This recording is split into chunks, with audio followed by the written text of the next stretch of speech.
Фестивали, многобројни концерти, гостување и богата филмска понуда за сите генерации. И годинава ќе понуди Националната установа Центар за култура Битола. Првиот човек на оваа установа денеска ги представи проектите кои финансиски ќе бидат поддржани од Министерството за култура за 2017. Повторно оваа година клучни манифестации се трите фестивали кои што ги организира Центар за култура.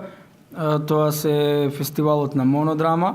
Оваа година ќе биде 18-тото издание, кон крајот на месец април или почетокот на месец мај. Потоа фестивалот Илинденски денови, еден навистина значаен настан кон средината на летото во очи на големиот празник Илинден.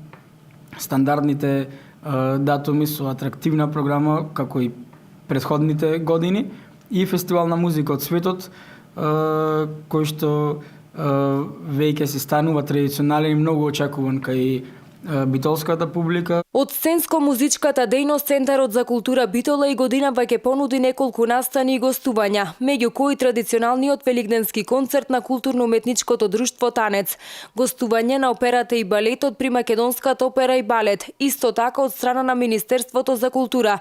За годинава се поддржани неколку концерти на Камерниот оркестар на Битола. Повторно Камерниот оркестар е поддржан од Министерството за култура и оваа година ветуваме дека ќе имаме одлични концерти и се надеваме дека ќе имаме повторно над 10 концерти и во нашиот град, секако и неколку гостувања надвор од Битола, имаме одредени преговори за гостување надвор од Република Македонија, така да битолчани уште во првиот квартал од оваа година ќе може да уживаат во нов концерт на Камерниот оркестар. Уште еден значаен проект кој што Центарот за култура од Битола ќе го спроведе годинава, кој е финансиски поддржан од Министерството за култура, е санација на системот за грејење, односно интервенција во котларницата и замена на цевководот до разладените кули.